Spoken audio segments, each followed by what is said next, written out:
Hey everybody, Unrested here, and I am out at Osaka-jo Koen today at a park, beautiful day, really nice weather. It's been surprisingly cool for June weather.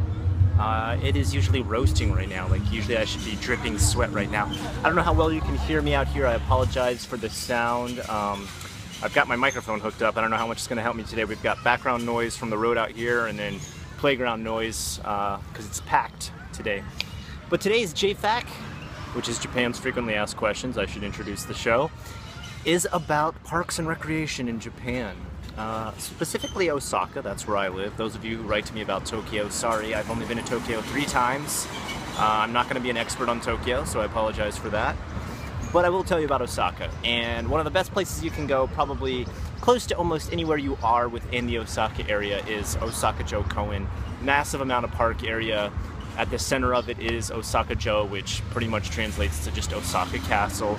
It's not the original castle, it's a rebuilt castle. It's okay. I would kind of call it a tourist trap because if you go and check it out, it's all modern inside. It looks like an antique on the outside, but they've specifically gone out of their way to do that. Not a lot of money to ever visit World Heritage sites around Japan, so at the very least check it out because it's a cheap little visit, 300, 500 yen I think at most, which is $3 to $5. And just parks and anywhere else that you would go within Japan are free for the most part, unless there's some sort of special garden. For example, there's gardens that have been cultured for thousands of years. Those types you might pay a little bit, but even again, like for example, Himeji-jo, which has a beautiful garden that's been cultured for thousands of years, 200, 300 yen, $2 or $3. Very cheap. Always worth checking out, especially some of these gardens that have been cultured for thousands of years. I mean, I don't know anything about gardening, I don't know anything about landscaping. All I know is that when I go to look at these places, I am amazed at how beautiful they are. They are pretty incredible. So I would highly recommend, even if you're not into all that different type of stuff, the gardening and everything, check it out anyway. Give yourself some new world experiences. Definitely check out anything that is considered a World Heritage site. It's definitely worth it.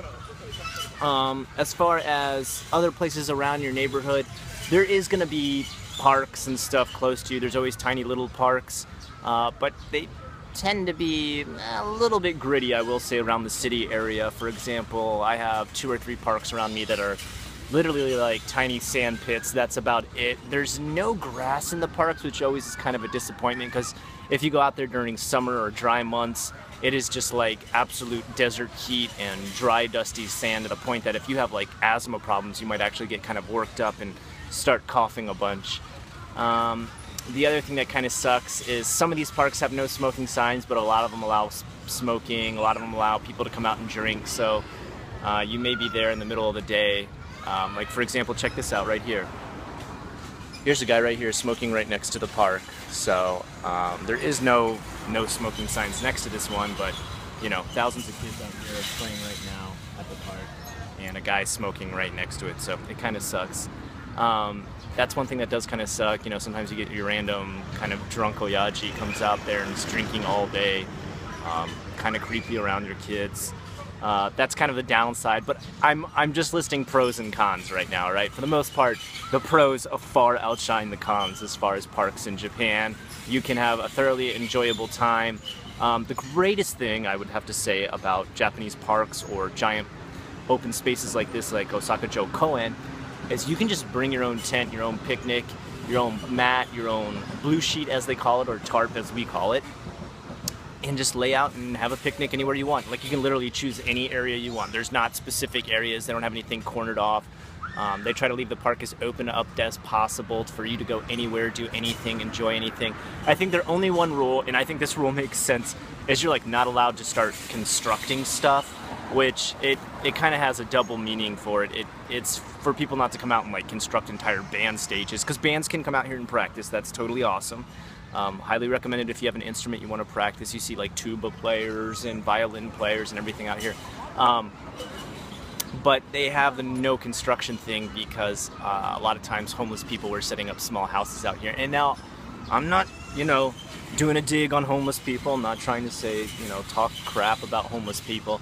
I'm just saying that here in the park, sometimes what would happen is they'd set up like almost like a mini little apartment and have like garbage cans out there with like fires going in them, and that's just not safe for little kids running around the park.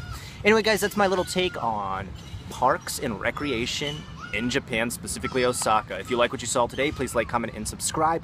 I am Unrested with the questions you requested. This is JFAQ, Japan's frequently asked questions. Thanks so much for watching.